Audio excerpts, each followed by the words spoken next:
is very exciting. One of my favorite to deliver because we're going to be talking about how to actually do a safe system assessment. Now, of course, we could have started with this. It would have maybe made logical sense to actually give you the how to do an SSA, but the reason that we've deliberately moved it further along in this course is just so that we've got that thorough foundational understanding of the safe system principles. We understand the impact speeds associated with different crashes, and we understand that exposure likelihood and severity. So we've started with that understanding, ensuring that we've got a solid grasp of all of that knowledge before diving into actually what is an SSA and how do we complete that. So very exciting course for today. Um, Particular things that we'll be looking at in today's session is we'll be referencing the Safe System Assessment Guidelines, which is what was developed by the Austroads.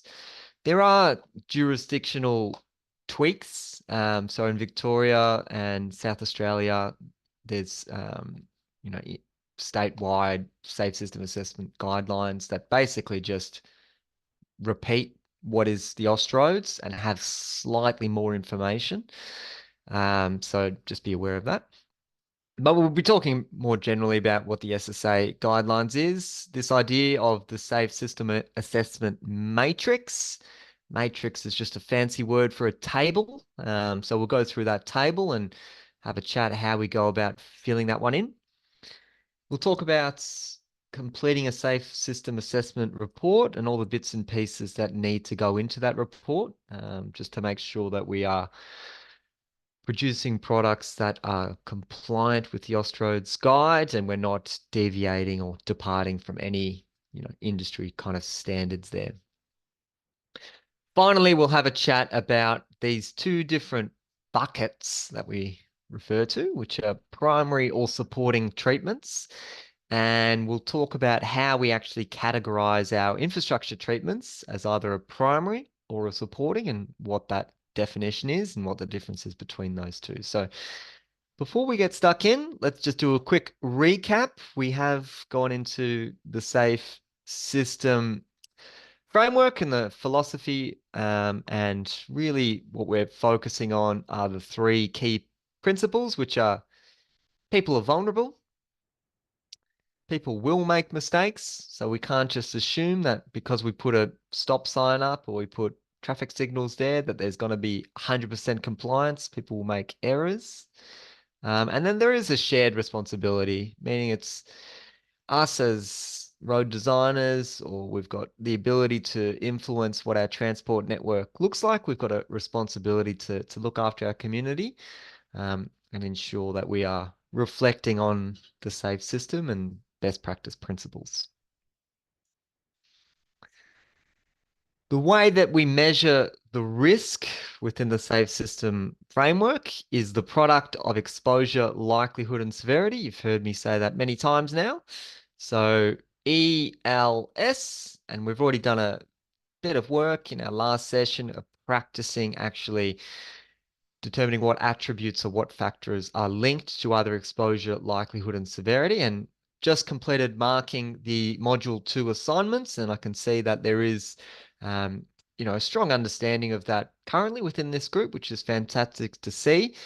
There does tend to be a bit of confusion around the exposure, and that is pretty, common within industry. So that there's a bit more practice that could be done in that space. But I think today's session will really help cement what exposure means and why that is different to likelihood and severity. So we'll be able to actually practice this in a real sense today and not, be so theoretical. We spoke about our impact speeds for different crash types. So the ones that we need to be mindful of is a collision with a vulnerable road user.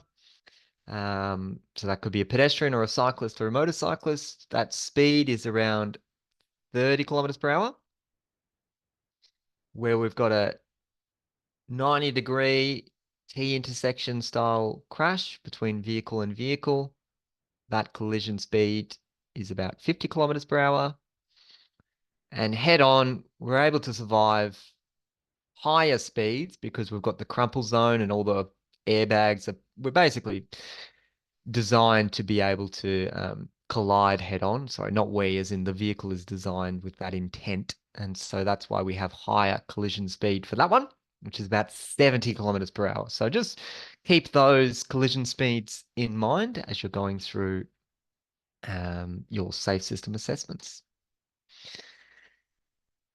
We would have alluded to this earlier, probably module 1, this severity scoring guidance sheet. And it may not have made a whole lot of sense then, but today is when we can actually put this into practice, because you can see in this table or matrix, we've got different crash types on the rows, and then we've got different crash speeds for the columns. And within this area here, we've got these numbers 0 to 4. Within the Safe System Assessment Matrix, we actually rate things from a score of 0 to a score of 4. So that's how it ties into the safe system.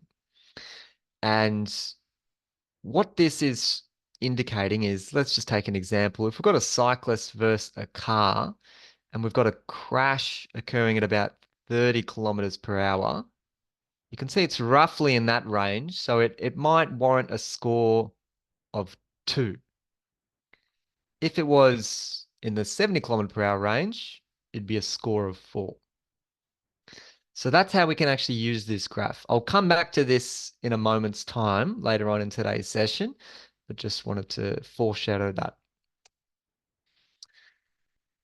Rightio. So how to do a safe system assessment. That's going to be the focus of today. And we'll also be setting an assignment at the end of today's session where we're going to give you the opportunity to complete a safe system assessment. So very, very pertinent detail through today's session. And we might get kick-started with a quiz just so we can have a bit of self-reflection on how we rate our skills within the SSA space. So I'll let Loretta jump that up on the screen. Yep, just bringing that up now.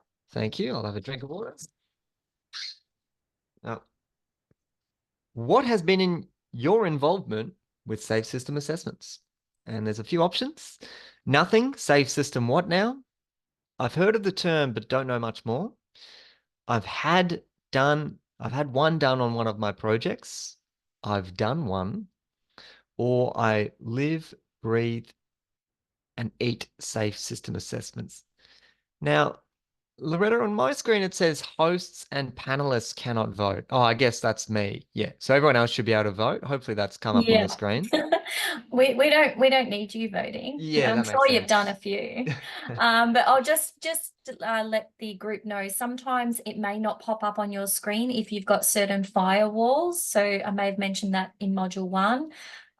If you can't see the poll, don't worry. You know, you're not marked on these anyway.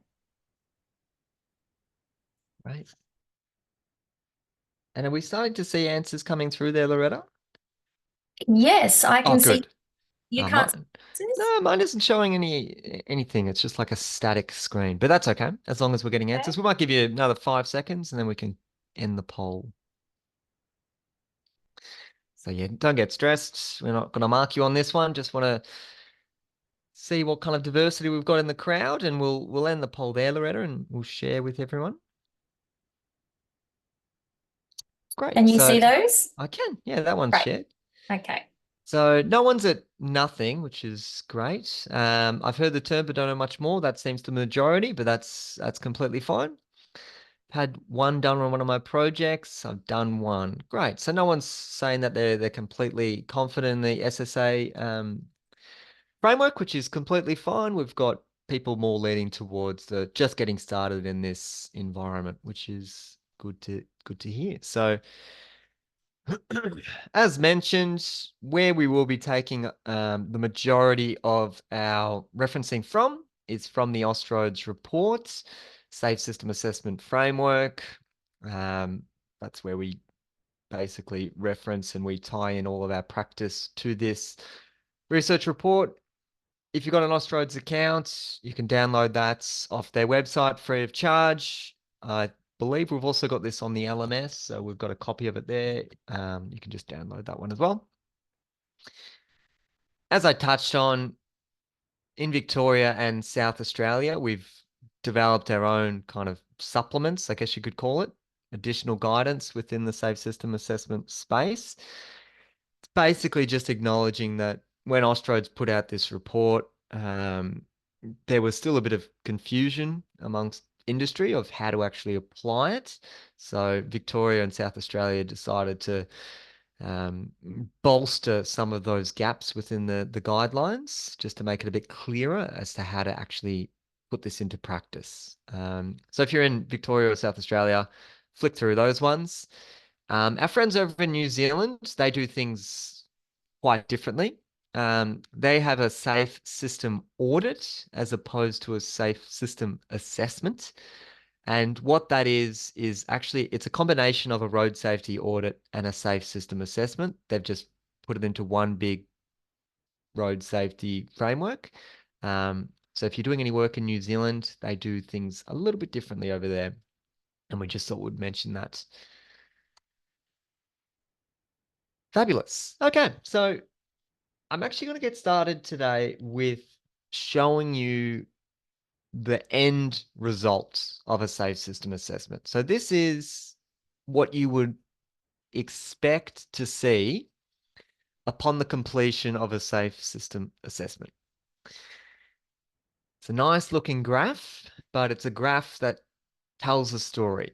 And I think for many, many years, we've had, like the level of service, which has been associated with traffic movement, traffic congestion, things like that. Level of service A, level of service B, and it's all kind of quantified using calculations and things like that.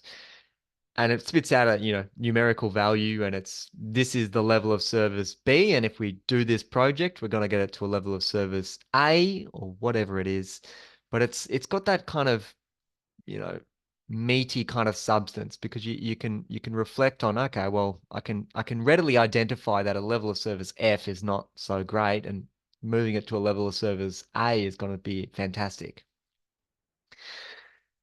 The Safe System Assessment has a similar kind of benchmarking approach where it's actually trying to quantify the level of risk associated with specific road environments and specific road designs. So it's a very, very good way to engage with stakeholders to demonstrate the safety improvements associated with a project, because you're actually giving you're giving numbers to specific design solutions, and hopefully you're able to highlight, this project that you're investing in is going to make things safer.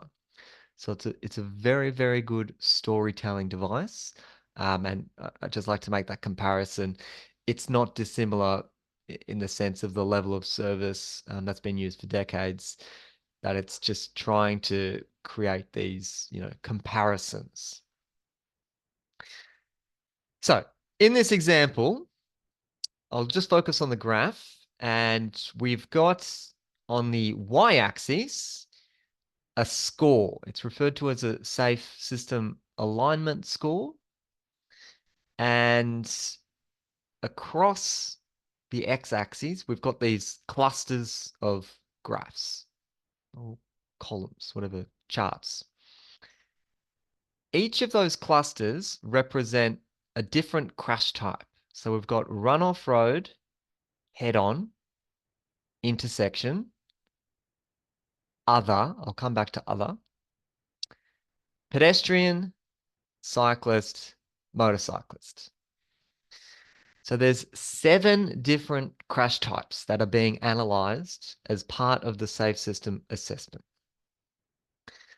I would say 6 out of the 7 are relatively straightforward. So the run-off road is where you've got a vehicle maybe leaving the carriageway, becoming errant, and colliding with roadside furniture, or, just open area, whatever it is. That's a run-off road style crash. A head-on crash, as the name would suggest, is two vehicles colliding head-on.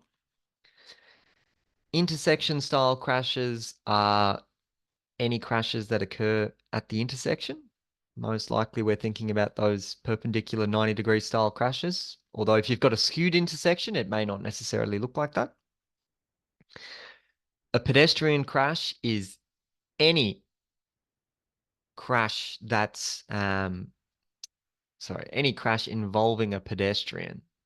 So even if that pedestrian was at an intersection, you wouldn't categorize that as an intersection crash.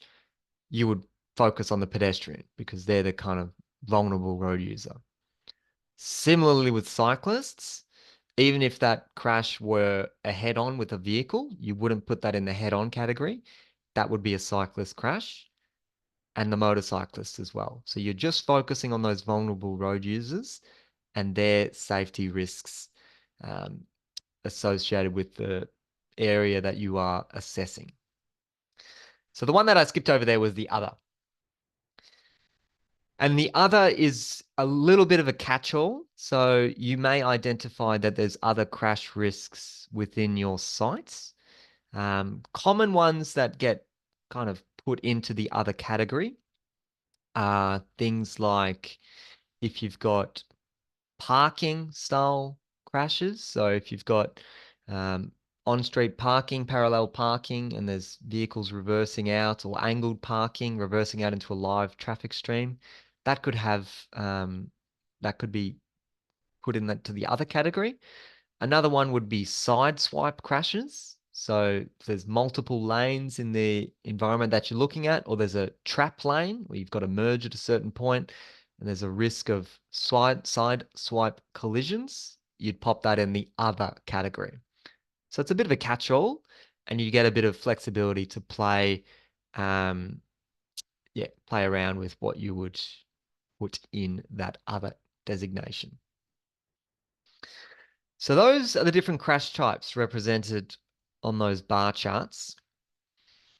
And each of those individual columns or charts also reflect different bits and pieces. So let's have a look. The red, and apologies for anyone that's colorblind, the one on the left chart is an existing conditions, right?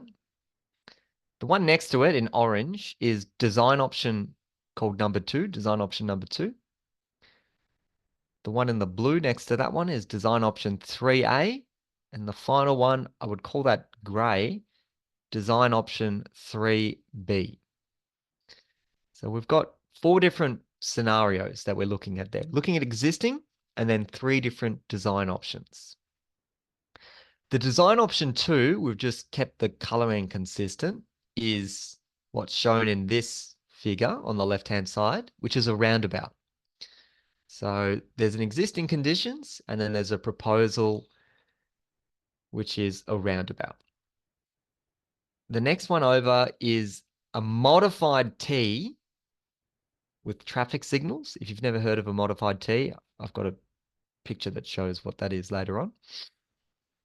And then the final design option is just a standard T intersection with the signals as well, okay? So those are the 3 design options: roundabout, modified T signalized, standard T signalized. I'll get rid of all my writing so I can start chatting through what all of this is talking about. So I'll just focus on runoff road. Let's look at this one on the left-hand side. And the existing conditions safe system assessment score that we've had is 15. If we are to convert this to a roundabout, the Safe System Assessment team have looked at the roundabout design and they have concluded that the risk score has decreased. It's gone down to 9.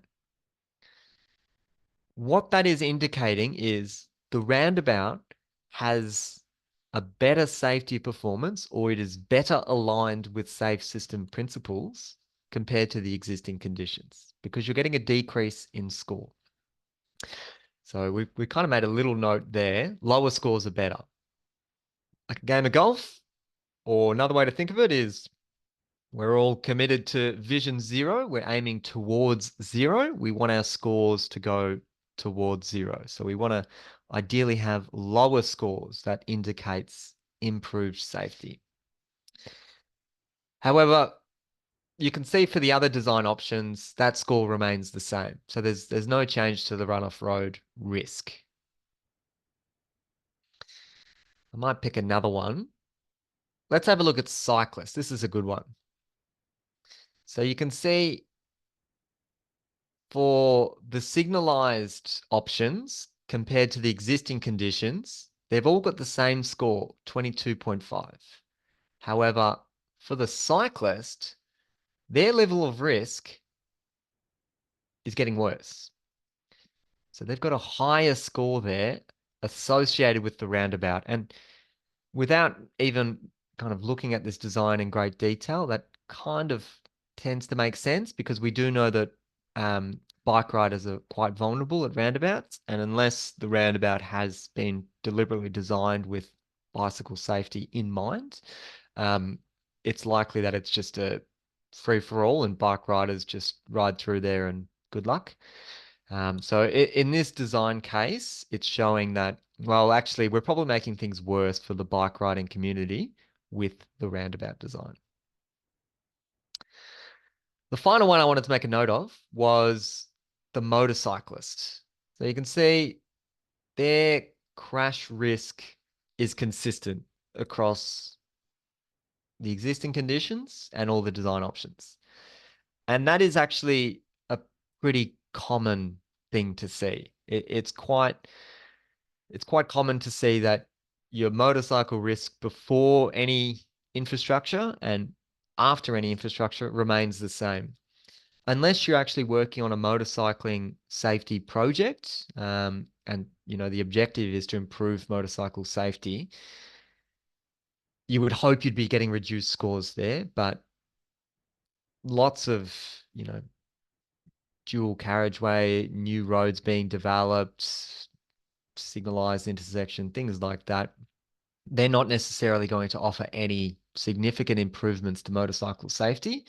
And it is common just to see the same score being applied across all those design scenarios.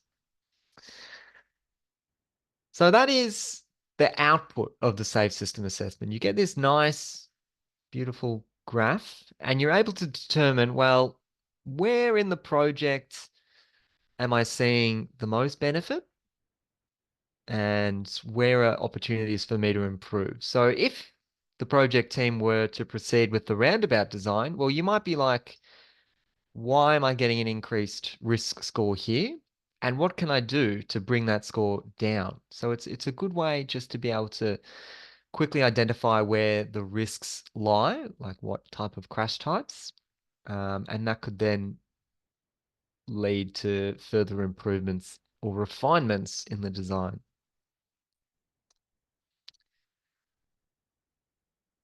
Before completing a safe system assessment, the matrix, which we'll talk to in just a moment, we first go through this prompt process, which is just contextualizing the issue, basically, or contextualizing the road environment.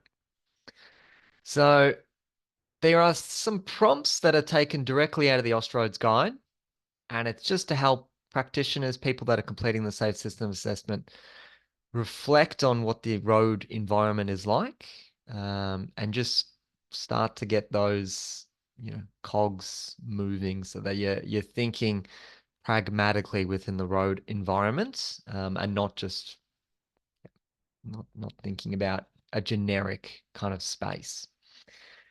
So prompts such as what's the reason for the project, and you can keep it in a table form like it's this and just jot down your comments or your responses to each of those prompts, or you can separate it out into paragraphs. It's really a user's choice, but you want to make sure that you are kind of going through these prompts and answering these prompts to demonstrate that you are understanding the road conditions. What's the function of the road? Do you know the movement in place kind of categorization? What's the speed? What's the compliance with the speed? What are the road users that we've got present? So are you expecting, school children? Is there a school nearby? Or have you got a public pool where you just expect every demographic to be attending or be in vicinity of the area that you're looking at? What is the vehicle composition? So is it on a heavy vehicle route, or is it on a motorcycle touring route where you would expect to see lots and lots of motorbikes riding there on the weekend and enjoying the scenic views? All of these prompts are purely there, as I mentioned, just to help set the scene and help the assessment team reflect on what the existing conditions look like. Alrighty, now I've spoken about this a few times, and now we finally get to see what it is. The Safe System Matrix, as I said, it's just a table, and the columns of the table are those 7 crash types.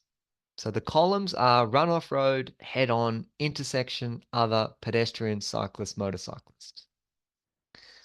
The rows of this matrix are exposure, likelihood, severity. So that's the reason that we've been hammering on about this, is because we need to score based on those 3 risk categories. And we need to make sure that we're putting the correct factors in those risk categories. Now, it's quite a meaty table, so unfortunately I have to go back and forth in between slides at this stage. So apologies if things get a little bit messy, but there's just too much information to put on one slide deck. So it's just going to be a bit of back and forth.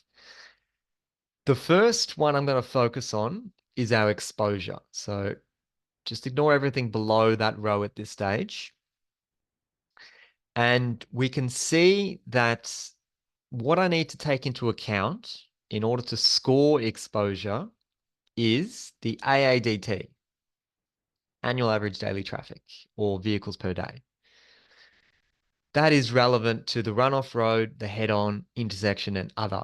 The intersection one, it says for each approach. And what that actually means is if you've got a cross intersection, oh, my hands are disappearing, you would sum the AADT for both of those legs. So it could be 10,000 vehicles on this leg, 5,000 on that leg. The AADT that you would reference, you would put 15,000. You would sum those 2 legs for that intersection. That is one of those fact sheets that I mentioned. How do we handle exposure at intersections? One of those fact sheets that we've produced tackles that question exactly. So if you need any further reference, feel free to have a look at that one. For pedestrians, what we're after is how many pedestrians do we have? Cyclists, how many cyclists? Motorcyclists, how many motorcyclists? Now, there are a few tips and tricks for this one. Motorcyclist volumes we don't tend to have data for, but we do have a rule of thumb, and we tend to assume 1% of our AADT is made up of motorbikes. It's not perfect. It's not, consistent with every single area of the network, but that is the rule of thumb that is used. So if you do have your AADT, your motorcyclist numbers would just be 1% of that. So if you've got 1,000 vehicles per day, 10 of them would be motorbikes. I hope I did that right. Head numbers and cyclists, once again, you may not have those counts, so you may have to make assumptions. You don't have to have there is exactly 36 pedestrians here per day, or there's 45 bike riders here in the peak hour or anything like that. It's not quite as granular as that, but you may have to make assumptions of what level of or what concentration of pedestrian and cyclist numbers you have in the area that you're looking at. So the AADT, we can generally find or make pretty reasonable estimates. Pedestrians and cyclists, there could be a bit more subjectivity, but relatively speaking, it tends to work out okay. So I'm going to give you a scenario now. And let's say we're looking at a high street and there's, I don't know, 4,000 vehicles per day. And it's a pretty quiet high street. There's only 20 peds and there's only, oh, actually, I'll do 11 cyclists. Sorry about my writing. Things are not looking too neat today. So I'll just give you this example. 4,000 vehicles per day, 20 of them are 20 pedestrians, 11 cyclists. Now, how do we actually transfer that into a score? Well, that's where we move on to our next slide, where we've got our scoring pro forma. Now, this one, the exposure, likelihood, severity now become the columns. So it's no longer on the rows, it's the columns. I'm going to cross off the likelihood and severity because I don't want you looking at that just yet. I want you to just look at the exposure. So this is scores 0 to 1, and this is scores 2 to 4. So the maximum score that you can give is 4. Right? And we'll have a read through together. So if you wanted to give a score of 0, this is what is defined in the Austroads guide. You're saying that there is no exposure to a crash type. So this means that there is no side flow intersecting roads, there's no cyclists, there's no pedestrians, there's no motorcyclists. Well, that's not the case here. I've just given you an example, and we don't have that 0 exposure. So we can move on from that one. If we wanted to assign a score of 1, we can see we've got some metrics there available for us. And it says for run, off-road, head-on, or other crash types, AADT is less than 1,000 vehicles per day. For cyclist, ped, and motorcycle crash types, volumes are 10 units or less per day. So I should have written this on my piece of paper, but from memory, I said it was 4,000 vehicles per day. So I'm not going to give it a score of 1. I'm going to move to the next category, and let's see what we've got here. For a score of 2, AADT is between 1,000 and 5,000. So I should be giving that a score of 2. If I had higher volumes, for a score of 3, it'd be between 5,000 and 10,000. Or a score of 4, anything above 10,000. The PED motorcyclists, cyclists, they similarly go in the same kind of range pattern. If it's 10 to 50 units per day, then you'd give it a score of 2. If it's 50 to 100 per day, score of 3. Anything greater than 100 per day, score of 4. So I'm going to go back to the matrix now. And as I said, we've got 4,000 vehicles per day. So I would give a score of 2 for run off road, head on. I didn't give you an intersection. I'm just going to keep it as 2 for simplicity. 2. Pedestrians, I said there was 20. And I'll double check that I'm making the right call here. For cyclist, ped, and motorcycle types, volumes 10 to 50 per day would also be a score of 2. So my pedestrians would be a score of 2. My cyclists would be a score of 2 because I said I've got 11 cyclists per day. My motorcyclist volumes, as I said, we take the rule of thumb, which is 1%. 1% of 4,000 is 40, which sits in that 2 bracket as well, because I'm between 10 to 50. An easier way to remember that, if you can't be bothered doing 1%, is if you're just taking the AADT and the 1%, then it should be the same score that you've used for run off road, head on, and other, and intersection, depending on what your intersection you picked. It should be the same score just because of the way that they correlate. That's just a little fast hand way of doing it. So those are the scores that I've got. The exposure is generally the easiest. I'm going to redo that too. I didn't like that too.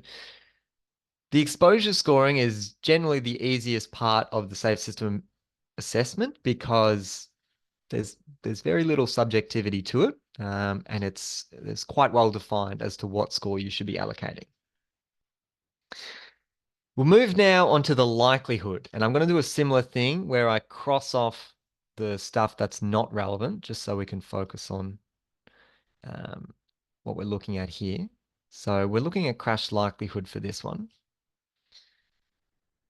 This is hopefully helps you reading through this, but certainly helps me presenting it when I just focus on the bits of the slide that are pertinent. I told you there's going to be lots of information here. Anywho, crash likelihood. So now we're just looking at the middle column. To give it a score of 0, we say that there is only minimal chance that a given crash type can occur. Only extreme behavior of substantial vehicle failure could lead to a crash. And I'll just say off the bat, scoring 0 for likelihood and also for severity is pretty rare. It's much more common to score 0 for exposure when you're actually saying we do not have conflict between vehicles and PEDs because this is a motorway or whatever it is. And therefore, we're giving an exposure score of 0. You don't generally see crash likelihood get representative 0. So I won't spend too much time on that one. A score of 1, and this is where things get very fun. We just get this wonderful statement where we just say it is highly unlikely that a given crash type will occur. Full stop. No more information than that. A score of 2, it is unlikely that a given crash type will occur. A score of 3, it is likely that a given crash type will occur.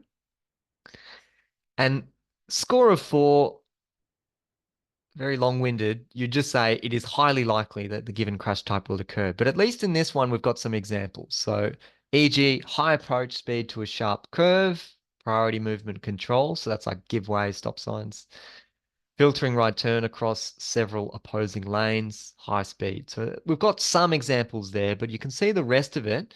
It's a little bit open for interpretation. And there is a degree of subjectivity to it. So how do we actually land on, well, is a crash unlikely or likely?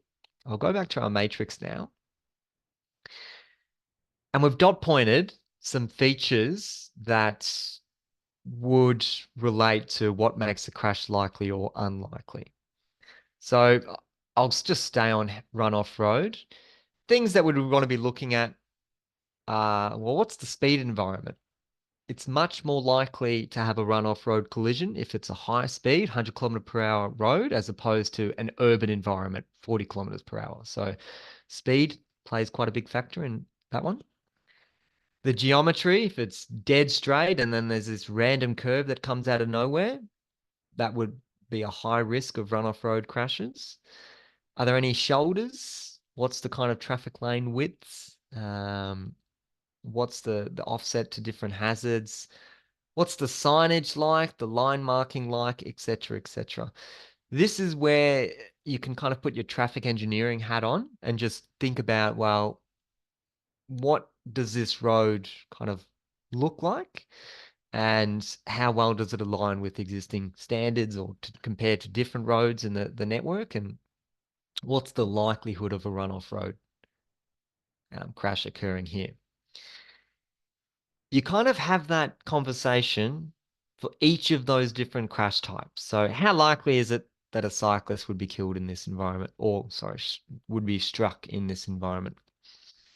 So what are the facilities in place? You know, is there separated features? No, there's not. There's only an on-road bike lane, and it's next to the dooring zone, and it's a 60 kilometer per hour speed, and you know, there's lots of different traffic movements occurring here. It's near complex intersections. You just dot point all the different factors that either increase the level of risk or decrease the level of risk. So we haven't shown it in this table, but the way that you would actually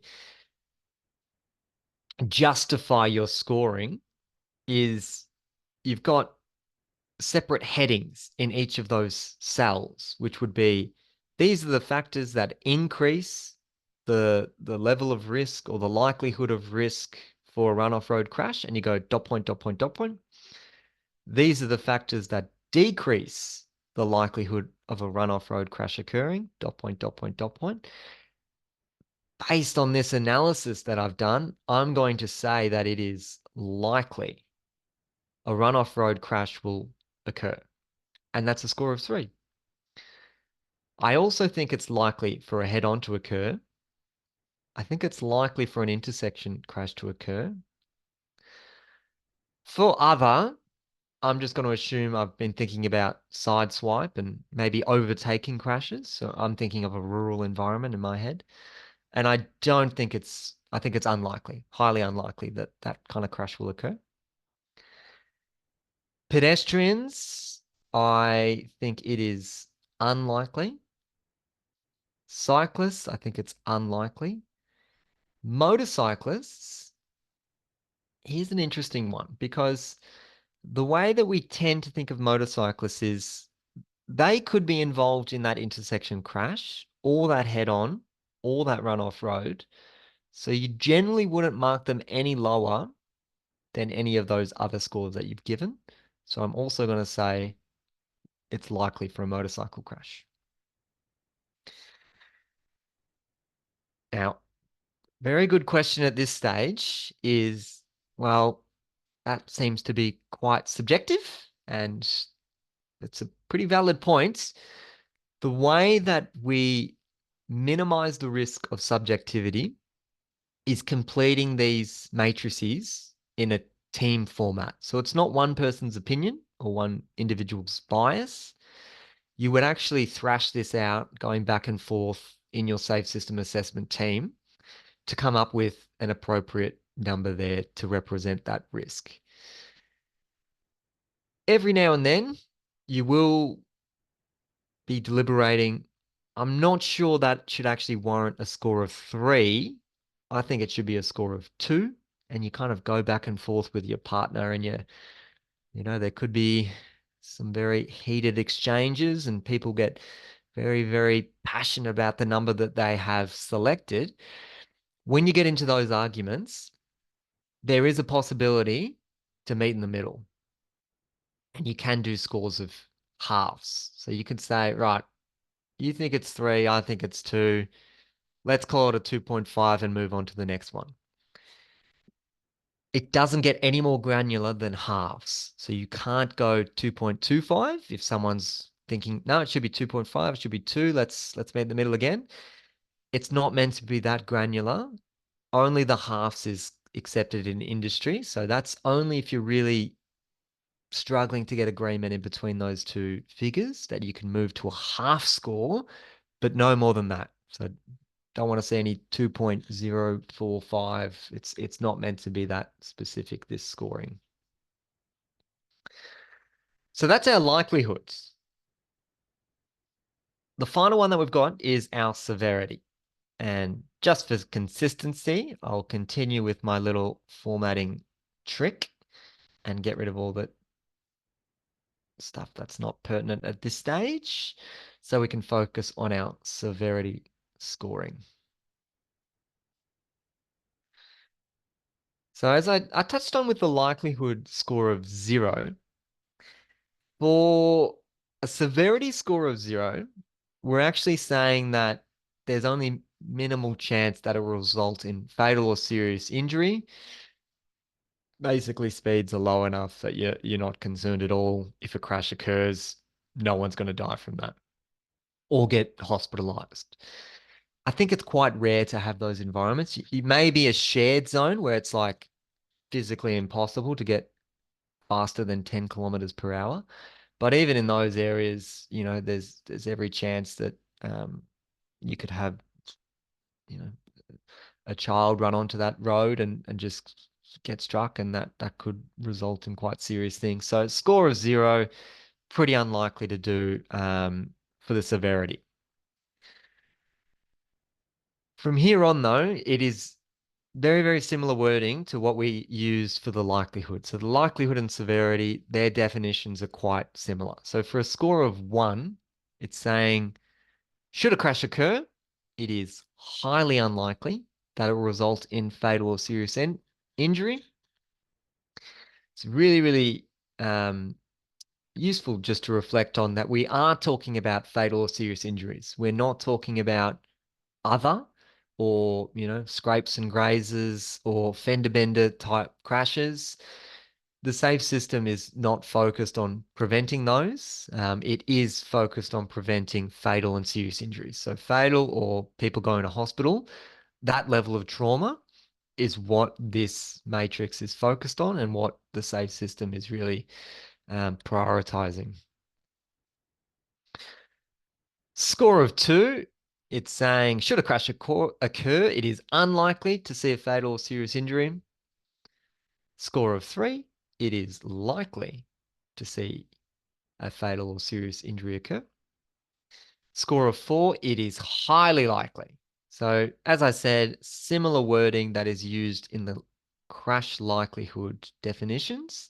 This one's just focused more around the severity. The way that I always justify scoring this section is, all right, I've moved away from the likelihood, I've moved away from the exposure. I am now saying this crash has occurred. So we'll go back to run-off road and we'll say a run-off road crash has occurred. What are the factors that could reduce the severity? And you can see speed, depending on the operating speed or the impact speed of that vehicle, that would play a very big role in how severe that crash is. Also, what that road user actually crashes into. So are they crashing into a feature that's designed to be crashed into, like a roadside barrier, or are they crashing into a tree, which is a point impact and not as forgiving? So that's what I can use. And once again, have that little section where I split out. These are the factors increasing the severity risk: high speed, lots and lots of trees, lots of utility poles. Here's the factors that are decreasing the level of severity, and there could be nothing. You could say there's nothing in this environment that decreases the level of severity for a run-off road crash. You probably wouldn't be as wordy as that. You'd just say nil. There's nothing there. So with all of that in mind, I'm going to say it's highly likely for a fatal or serious collisions to occur. Head on, I think it's likely. Intersection, I think it's unlikely. Other, I'll just say that's likely as well. You can see that obviously I'm just picking numbers here. Pedestrian though, highly likely, highly likely, highly likely. Anything with high speeds, you would tend to say it's going to be a high severity crash. And in this scenario, I'm assuming high speeds. So now I've got all my numbers filled in, and that's great. So we've done the hard part. Of course, if you were completing this, you don't just put in numbers. You've got to justify how you came to that number. But in order to get that chart that we saw at the start of today's session, we need to start with actually calculating the crash risk associated with each of those crash types. And our crash risk is our product or the multiplication. So it's exposure times likelihood times severity. So I'm going to run out of space here, but for run-off road, our crash risk score would be 2 times 3, which is 6, times 4, which is 24. I always get nervous at this stage that I'm going to make silly errors. Our head-on overall crash risk would be 2 times 3, which is 6, times 3, which is 18. Intersection 2 times 3, 6 times 2, 12. Other 2 times 1 is 2. Times 3 is 6. Pedestrian 2 times 2 is 4. Times 4, 16. Cyclist has the same numbers, so that would be 16. And motorcyclist is 2 times 3, which is 6. Times 4 is 24. So you can see I've got crash risk scores now for each of those different crash types. I've done a lot of talking, so I'm going to give out a prize now. What's the highest crash risk score that I could get for one of those crash types? What's the highest score I could possibly get? See, people have got excellent maths. That's good to see. 64 is correct. Loretta will give a prize out to the first person that said 64. Next question. What's the highest total score? So if we went along and added up all of those columns, what's the highest safe system score that you could get? 448. Fabulous. Very well done. Prize coming out to you, Simon. So we obviously want to be away from those high numbers. We want to get closer to 0. But that would be the next part of this process where you actually add up all of those columns to get you an overall score. So in this example, I've just shown, very theoretical. This is how we get the scores, and this is the crash risk associated with the scores. You can see my run-off road score and my motorcyclist scores. Those are the highest at 24. So I'd be interested to, why that is. What can I do to perhaps treat the risk there and bring those scores down? Conversely, you can see that my other score is quite low. So that seems to be faring quite well in terms of the comparative crash risk.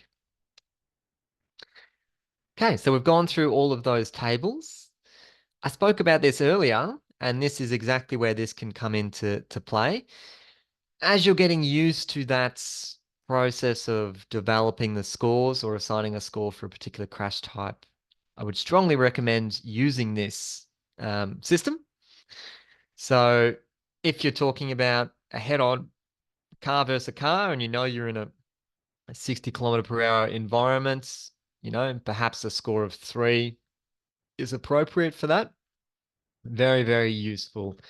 There is a note here to say this is general indication only, and you do need to make sure that you're thinking about the context.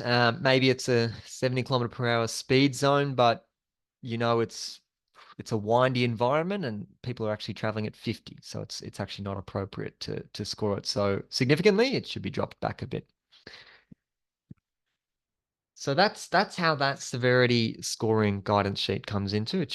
That's how you can start to allocate your severity scores. You can refer to this one. I think that might be a good time to actually have a break, Loretta, because I'm going to talk through that side in a bit more detail after the break. So everyone grab a cup of coffee or a tea or have a stretch, and we will get started again in 4 minutes. 4-minute break. See you soon. Okie dokie. Hopefully we're all ready to kickstart the rest of the session. So I thought I'd show you the site now of what the original graph was talking about. So this is a semi-rural location, and as you can see, it's quite windy. The intersection that was being looked at or assessed as part of the initial graph was this one here. So you can see it's on that curve, and there's quite a lot different pieces going on. If you're out there assessing, you'd be thinking about these utility poles. They're quite close to the back of curb there, and whether or not that would increase the severity of run-off road crashes. it's a little bit difficult to see, but there's a bit of a vertical gradient, so like a incline there, can impact on sight lines for vehicles that are exiting out of that side street. This is the existing conditions. The first design option that was produced was, well, let's just tidy up this intersection and build a roundabout. And so the Safe System Assessment team completed a matrix on that design. So there was the existing conditions. They completed all the scoring for the existing conditions, and then they completed a Safe System Assessment matrix for this design. The modified T signalized intersection design was also proposed, and a safe system assessment was completed on this design as well. And yeah, this is what a modified T looks like. Is traditionally you'd have, that as your thoroughfare, and then this leg gives way, but a modified T shifts that priority. So, this leg has the priority and this one has to give way. Just just a weird terminology thing. The final design option looked at was creating a T intersection, signalized as well. Once again, the Safe System Assessment team put their thinking hats on and completed a safe system matrix with this future scenario in mind. This is the existing conditions matrix. So what I spoke about before, about actually spelling out, these are the factors that increase the likelihood. These are the factors that decrease the likelihood, and just dot pointing all of that out. That's how that's typically arranged. I'd strongly recommend keeping it to dot points, because if you're writing sentences or paragraphs in this table, it quickly becomes illegible, or it just goes over multiple pages and it's just very, very difficult to decipher how you got the score or what the final score was, or even comparing different options. So being succinct in this section, I think, is a good idea. But you can see that's exactly how all of those different scores were calculated. That's the justification behind it. As I mentioned before, where there are no factors that actually decrease the severity, you can just write none. You could write nil. You could leave it blank, whatever you'd like to do. And we've got the product for each of those crash risk scores, and then we're given an overall crash risk for this, which is 118.5. So doing the existing conditions, you can see the environment, you can make notes of, what the horizontal geometry looks like, and, what the existing road conditions feels like. You can actually drive through the site and things like that. Looking at a design, you do require a bit more imagination, because you need to think, well, what would that future scenario look like, and so you have to envisage what the crash risks would look like in that proposed design if that were to be installed at that location. You actually complete the safe system assessment with all the design options, but the way that you do it is you copy and paste. So whatever you had for your existing, you just copy that table and then paste it for the design option or options that you're looking at.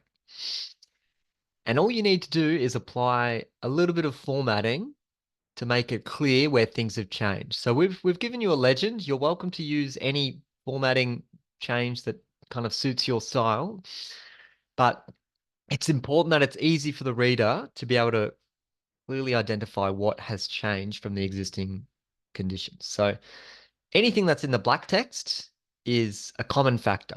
So it hasn't changed from the existing conditions. Anything that's been struck through is a factor that is removed, or it's been significantly diminished from the existing conditions.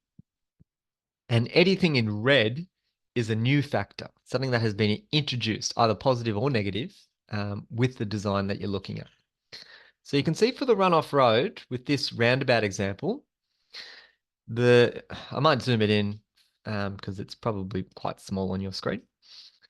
Factors that increase the likelihood, the bend with the substandard radius, that's disappeared. That's no longer relevant to this design.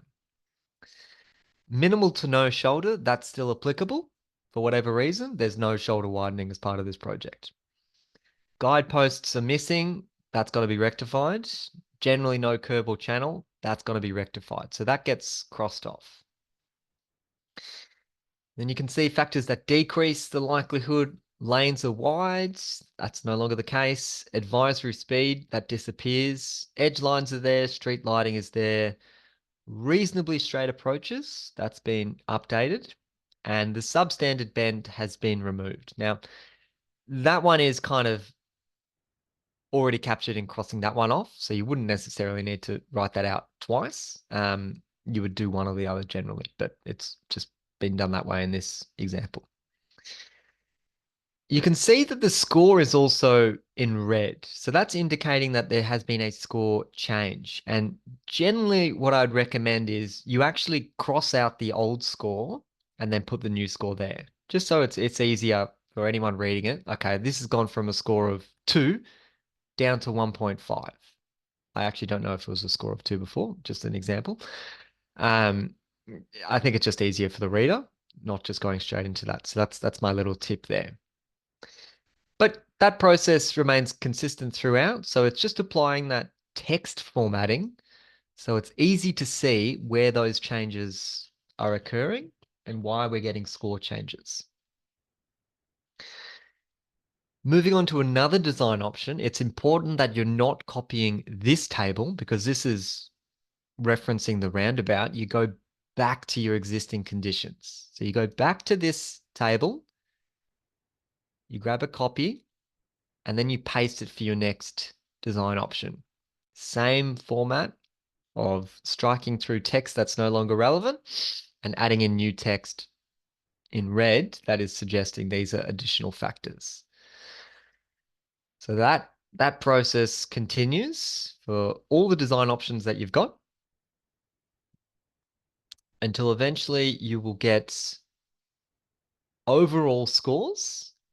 And in this example, we've got the existing conditions at 108.5, the roundabout at 90, the modified T at 99, the standard regular 90-degree T intersection signalized 105.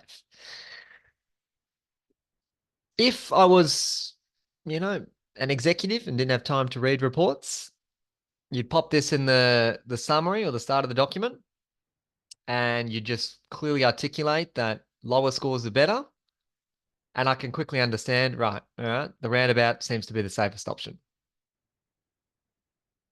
So that's what I'm saying. It's got a very good storytelling element to this, and it can be very, very useful for engaging with stakeholders, partners, or even the community to give a bit of evidence as to why you're suggesting certain treatments, and you can, reflect on what this assessment report has told you, and you were saying, like, we are seeing reductions in score, which is indicative of reducing crash risk, and something that we're very strongly committed to. It's a key objective of our government and of whatever jurisdiction that you work in. So very, very good narrative piece there for you. If you wanted to dive into more details, that is just the slide that we looked at the start, and that's where you can see each of those crash risks and the crash risk scores associated with those crash types. So as mentioned, you just quickly do a scan and work out where your highest risk scores are, and it's cyclists at roundabouts. What's the reason for that, and what can we do to decrease that score? Loretta, I saw you pop up and then disappear. I did. We do have a question that's come in just to clarify. Do you have to choose the option with the lowest score, or depending on price and other factors, you may choose another option? Fabulous question. Let's give a prize. So the Safe System Assessment is singular in its focus. It's purely safety. And we know that our transport network does not run with just pure safety in mind. There are absolutely other factors that come into play with any transport project. So things like environmental impacts or community sentiments, political will, costs, there's numerous other factors. So this safe system assessment is really about helping the project team understand where risks are. It is not saying this is the option you have to pick because this is the safest. It's not meant for that purpose. Um, Safe system assessment teams should be completely understanding that the safety component of the project is one component, and there are other factors that the project team has to consider going forward. So it's there to help the project team to identify risks and to understand where those risks are coming from. But you are by no means, legislated to absolutely accept everything that the safe system assessment team has offered as the safest option.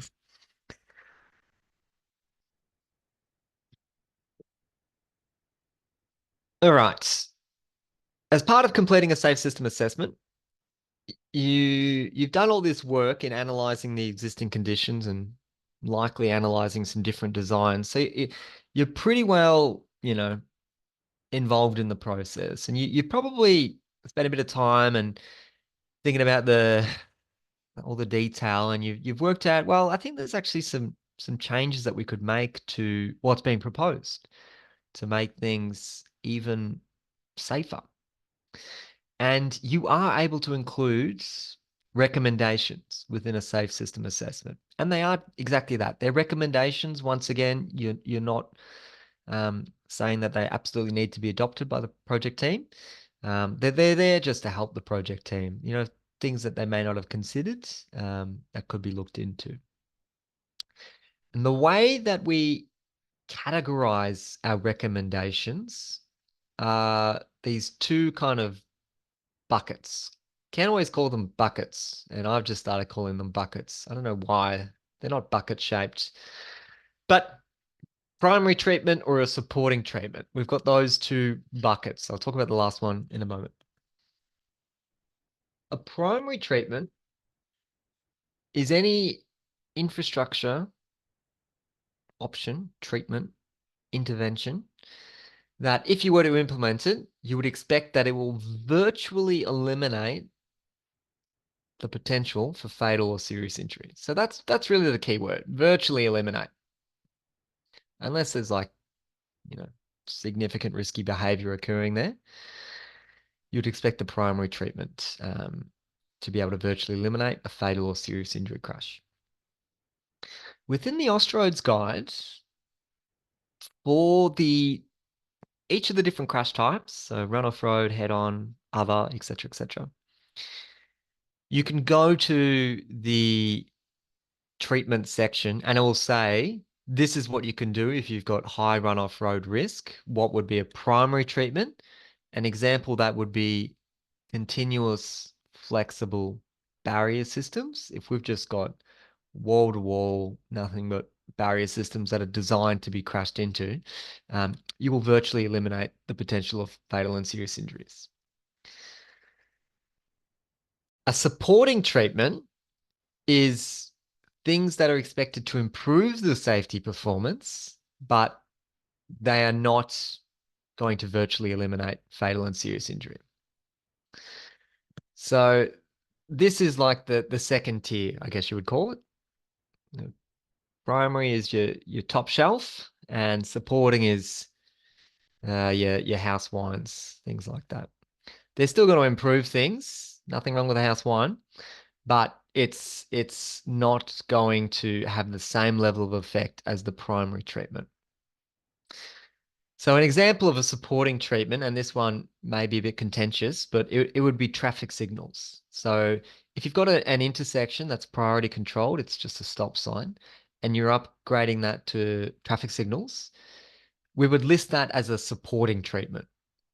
because there is still the chance of red light running, an intersection crash occurring, and a fatal or serious injury crash occurring, depending on the speed. But like there still is that possibility. So just because we've installed the traffic signals doesn't mean we're going to get 100% compliance, because we know people will make mistakes.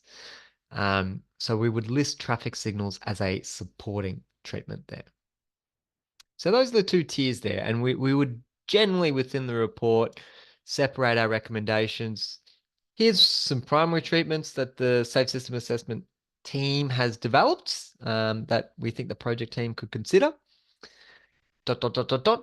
And here's some supporting treatments as well. So we just try to create that demarcation to hopefully elevate the status of the primary and just say, like, these ones are really worthwhile looking into and investing because they're going to offer significant safety benefits.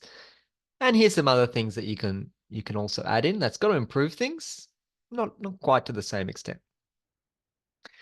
Those are the two different categories.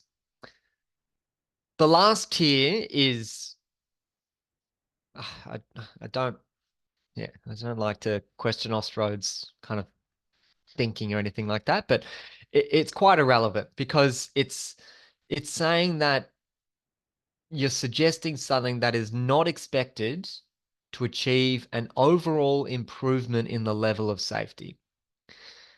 A safe system assessment team would not be making that as a recommendation. Like, as a safe system assessor, you're looking for things to improve the safety performance. You're not saying, we should, I don't know, make the traffic lanes narrower and remove all the barriers and plant more trees closer to the edge of the carriageway. Like, it's not a scenario that actually plays out in industry. So I think it's there purely in a theoretical or academic sense, just so that we've got an idea of what non-safe system treatments would look like, but you would not be making them as recommendations in your report. So don't need to get too hung up on that one. Loretta. We've got another question that's come through. So whether the treatment types are based or need to change based on reactive or proactive conditions and the severity of crashes, if any.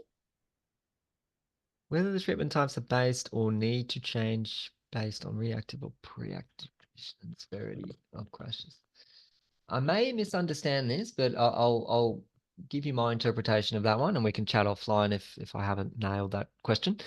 The treatment types that you can suggest or the recommendations that you can make absolutely can be proactive. So even if there's been no crash history there and there's been no serious crashes that have occurred there, if there's things that you identify in the design that could be tweaked, and you think would offer an improved safety performance, you are absolutely entitled to make those recommendations. At the end of the day, it's the project team that has to respond to those recommendations and make a call as to whether to progress them or not. But as a safe system assessor, you can certainly make those, make those recommendations within your report. Few other bits and pieces. So within the safe system assessment, what we've talked about so far is very much in two of the pillars of the safe system. So we're very much talking about safer roads and safer speeds. A safe system assessment should be holistic though. So we should be reflecting on, well, what are the other pillars within the safe system? And how would this project interact with those other pillars? And what could we do to, perhaps improve that? So there's some additional prompts. Once again, this is out of Ostrodes. And just to spark that thinking of how the other safe system pillars, so within that safe system kind of circle, each of those quadrants, what are the other bits and pieces that we can understand from this project that would tie into these different pillars? So for road users, let's have a bit of a think about, well, Are we expecting road users to be alert and compliant? And what are the factors that could influence this? Perfect example of that is, if you're in a rural area with long stretches of road not doing much, you might have fatigue kicking in. Um, or if you're in an urban environment, it's a nightclub hotspot with lots of drinking establishments, you may have an increased risk of, user behavior such as drink driving or excessive speeding or hooning or things like that. And that's where you can make a note of that just to kind of contextualize your understanding. Can enforcement activities be conducted safely? If there's any special road users at the location that you're investigating. The vehicle pillar at this stage, I would say it's a bit challenging to really define this. But certainly as we are moving more and more towards autonomous vehicles, this is going to be more and more pertinent. And what we're really reflecting on is, do we have infrastructure in place for autonomous vehicles to be able to safely access and use the area? So we know signs and lines are very important for autonomous vehicles. Conversely, are there anything that might attract unroadworthy vehicles? Maybe it's near sites that we regularly have enforcement issues, an industrial area where hooning occurs and things like that. You can make a note of that here. And even if there was a vehicle breaking down, are there areas to be able to pull over and safely move out of the carriageway to be able to, make any repairs or wait for the tow truck or whatever it is? So these are just additional prompts, really, to help set the scene. The final one is post-crash care, and that is just the time for emergency services to be able to attend the site. Really good way to contextualize this is wherever your site is, go onto Google and then type in hospital and see how far the nearest hospital is. And, if it's going to take 10 minutes to attend a serious collision that's occurred, that's at one end of the spectrum. If it's going to take multiple hours, then that's perhaps going to increase the severity of crashes that are occurring. A good example where we've, probably been able to directly see the post-crash care prompt list lead to action is we were conducting a safe system assessment in an alpine area where there was no emergency medical facilities up at the top of the mountain. It was down at the base. So if there were to be, a significant crash or a run-off road type style crash occurring as they're heading up the mountain, it's probably going to take quite a while for ambulance to attend that. So there was recommendation to have a look at some key areas along that mountainous route where a helipad could be installed just to help with that access at those sites. You don't have to be an expert in understanding what exactly would be required to install a helipad or anything like that.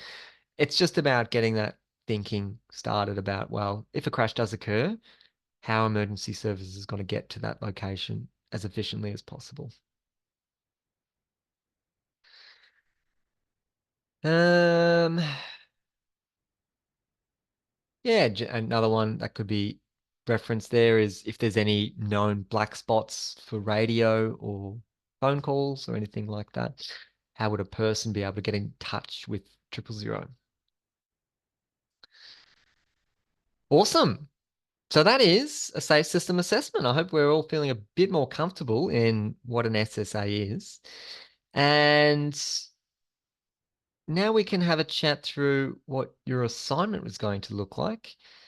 If you are completing a safe system assessment report, it's important that you kind of have this structure down pat. You don't want to be missing things out of your report. Otherwise, it might not be compliant with the Austroads guide. Identifying the type of the assessment, whether it's full or rapid. We'll talk about that next session. It's just another weird quirk about full and rapid. Don't get hung up on it now. List who is part of the team. List of the meetings, inception meetings, or site inspections. Just have a chat about what the safe system assessment is and the process undertaken, or your methodology. Discuss the project background, including all those prompts that we've talked about. Discuss the context. Your safe system assessment matrix obviously needs to be included there. That's the bulk of the report, or that's where the most of your time would likely be spent. Commentary on the other safe system components. So those are the additional prompts that we just talked about then. And then your recommendations to further improve things. So, we've provided a template for you, so you don't need to worry about ensuring that you've got, the contents of this all down pat. We've given you a template.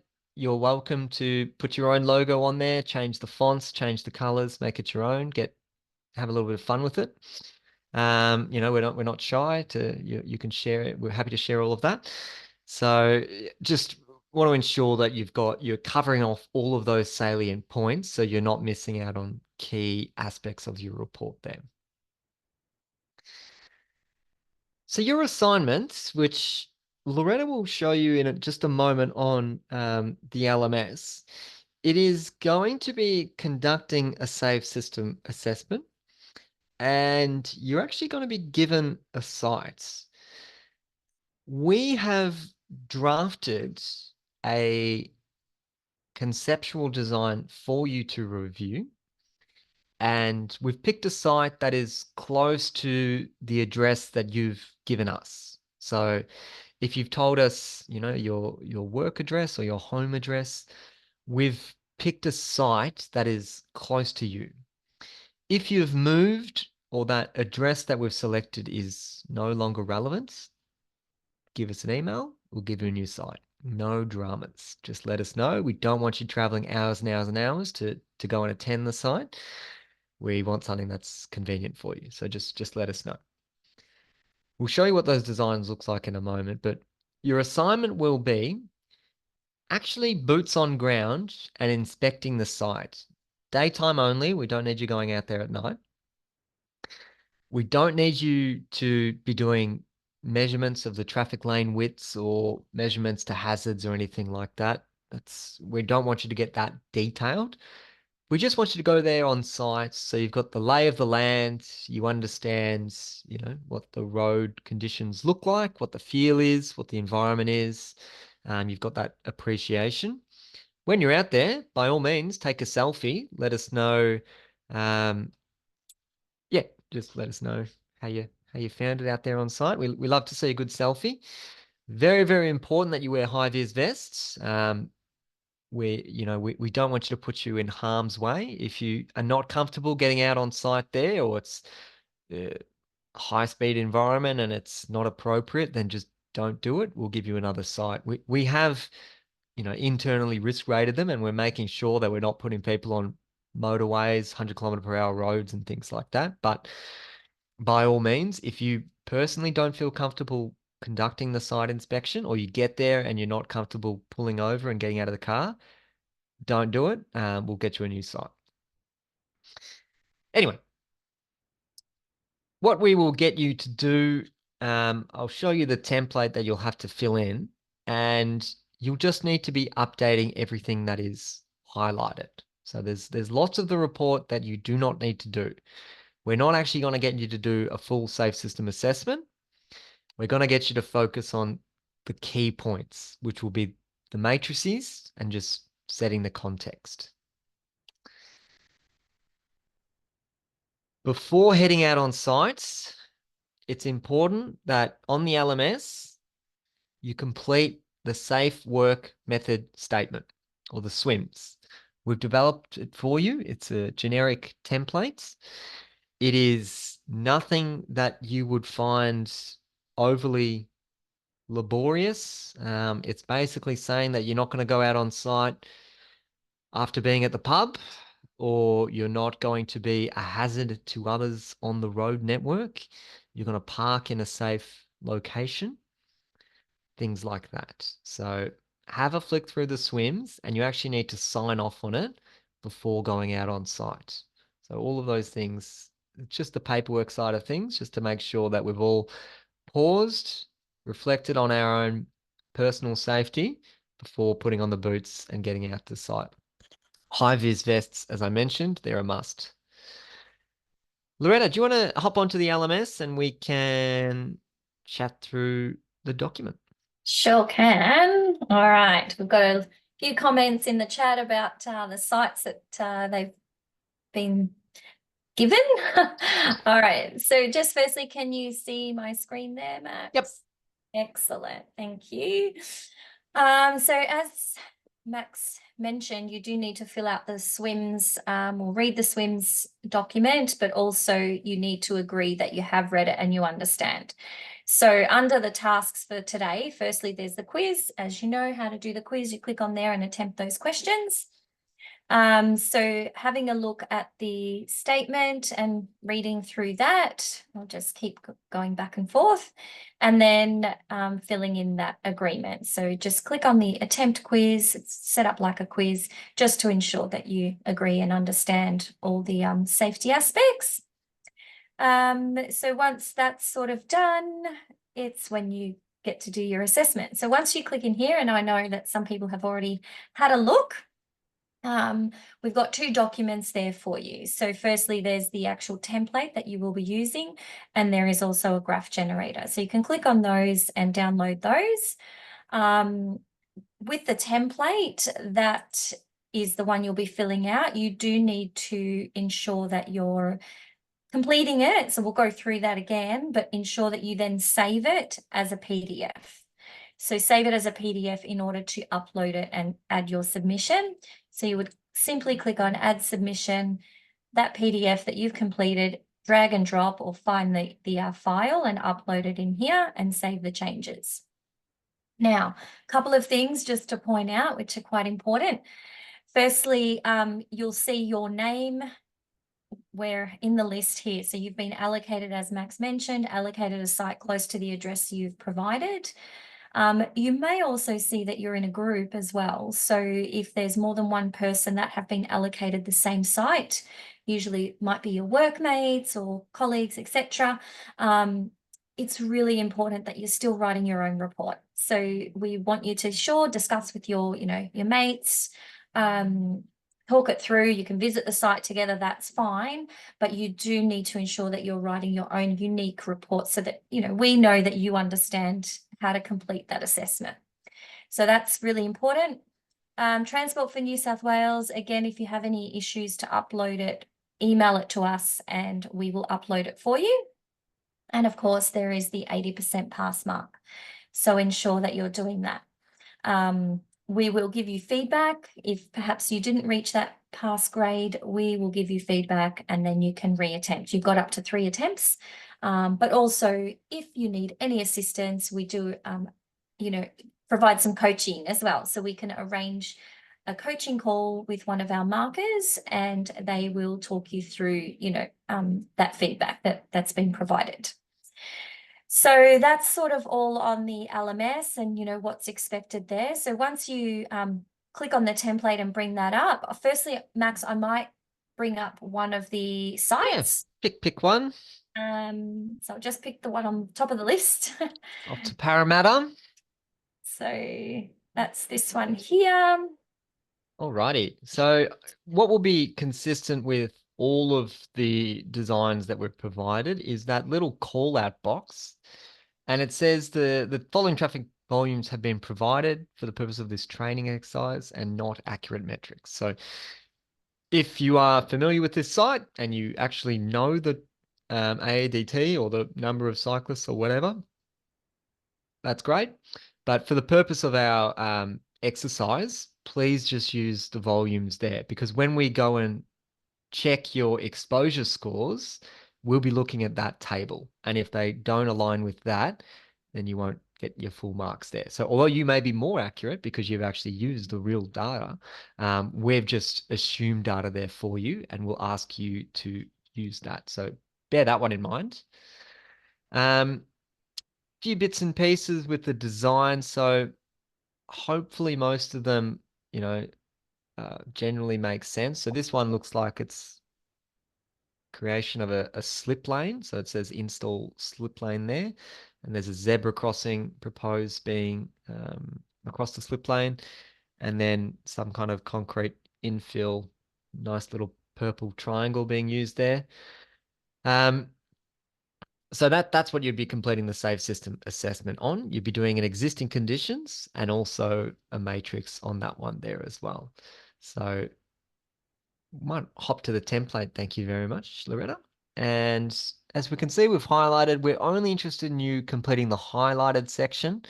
As I said, we're not going to be getting you to do the whole report because we just want to ensure that you've got the key kind of takeaways as part of this course. So don't need to worry about an executive summary.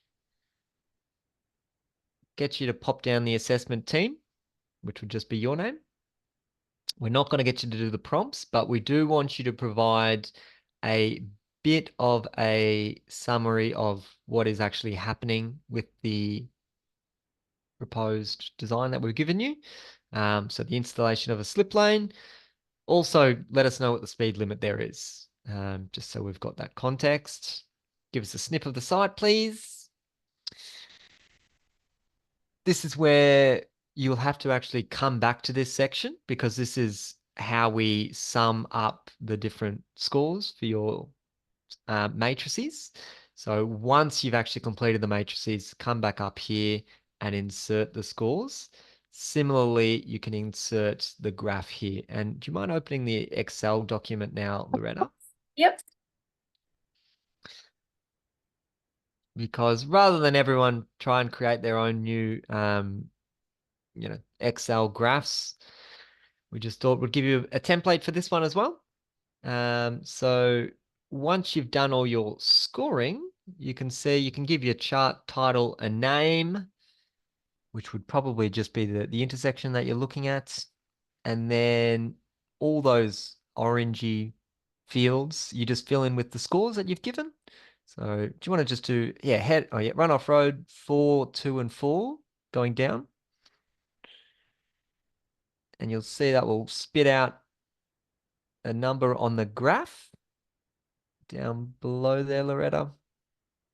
There you go. So it's all just set up there for you. So you don't need to worry about doing it yourself. So that's the existing conditions. And then the table below that one is for the design option. So the design option for the runoff road could be 4, 1, and 4. And do you want to give that one a go, Loretta? Yep. Oh, it was 414. Yeah, why not? And you can see we've got a reduction in the risk there. So it's just done automatically there. Another little trick that I like to use is if you copy that graph into your Word document, when you go paste, there's a little paste click down button, and you click on that and you can actually link the data. If you've never done that before, it's very handy. And what that means is if you make any changes to the Excel document, it'll automatically be updated in the Word document. So you don't have to worry about copying and pasting, rewriting files and stuff like that, because they're linked. You make changes to one document, it does it to the other. So that's Max's little tip there for you. Do you want to hop back into the template, please, Loretta? Yep. Great. So that will obviously be done once you've completed all your matrices. And this is where you've got your matrix. So the first matrix that you will need to complete is the existing conditions. You need to have that as your foundation. So the exposure, pop in exactly the metrics that you've been given and give us the score. And then similarly with what we discussed for your likelihood, list out factors that increase the likelihood of specific crash types or decrease. For severity, do the same thing, factors that increase the severity or decrease, and assign scores accordingly. You'll then need to copy and paste that same matrix. That's just an example there for you. You copy and paste the same matrix and you fill it in for the design option. And that's where you apply your text formatting. You cross off all the stuff that's not relevant. You add in red text, factors that have changed, just to make it all crystal clear. And that's exactly how you get your final sum score and each of the crash risk scores for the crash types. The last bit that will get you to fill in is those primary treatments and supporting treatments. And sorry to put you on the spot, Loretta, but do you have the Austroads Safe System Assessment Framework document open? Or would you be I able to don't pop have it? it open, but I can quickly open it if you wanted me to. I knew you'd be able to do it. I know it's in resources.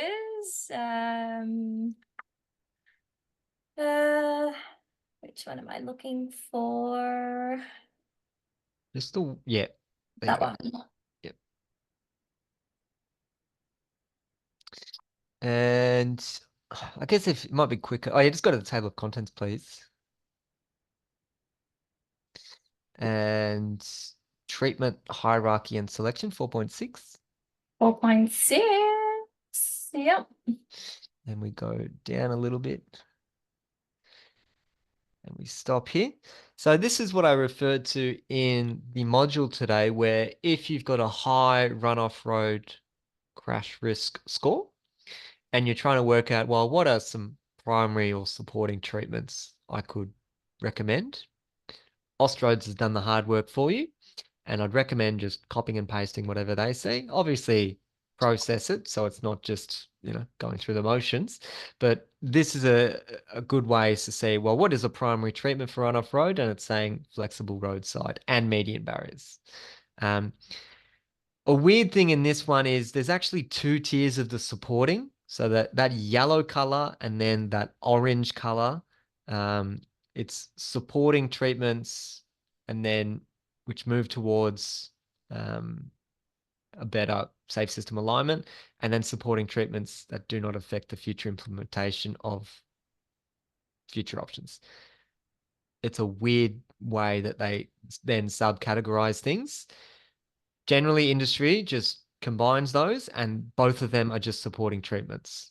It used to be referred to this like step towards a better solution and then supporting, but it's too confusing. So just primary and supporting. No more detail than that. It's fine. Anyway, we'll go back to the template. Sorry, I'm getting you back and Oh, good. forth all over the shop. Yeah, that's fine. Pop in your recommendations only where it's highlighted yellow, because the section next to it or the column next to it is the project response. So you may say, consider installing flexible barrier systems on the edge and the median. And the project response will be, that will cost $7.5 million. And I'm only installing I don't know, sealed shoulders as part of this project worth $250,000. So that is cost prohibitive, and we are not going to progress with that. So the project is able to respond to each of those considerations, and that's really, really important for that kind of due diligence and just ensuring that everything's closed out. Right down the end is just a photo of you out on site, please, just to demonstrate that you did actually have some boots on the ground and you managed to get out there. See? That's the assignment. It's it can be pretty daunting to get stuck into a new process, and safe system assessment is a relatively new concept. So appreciate if if you got questions along the way, that's completely fine. By all means, reach out. We're happy to give you a hand. In terms of time that I would expect to complete this, I don't really want people spending, tens of hours on this. It's not meant to be such a laborious task for those to complete. I would suggest a couple of hours work to complete the site inspection and the paperwork, to get it all ready to hand over for marking. But if you are finding yourself struggling with the time or you're just not quite sure what you should be doing, please reach out because we're here to help you. We want to make sure that it's all crystal clear for you and we're giving you the best chance to succeed here. Anything that I missed there, Loretta? No, look, there is a due date there. It is the 25th of July, so Thursday the 25th. But like Max said, if you need any help, let us know. If you need an extension, of course, we can extend that time as well, that deadline. But yeah, and if you have any issues, I know a couple of people sort of talking about their intersection or site address they've been allocated. If there is any issue with that, send us an email at the training email, and we will look at it for you if you need an alternative, etc. So yeah, feel free to just reach out. But that's it for today.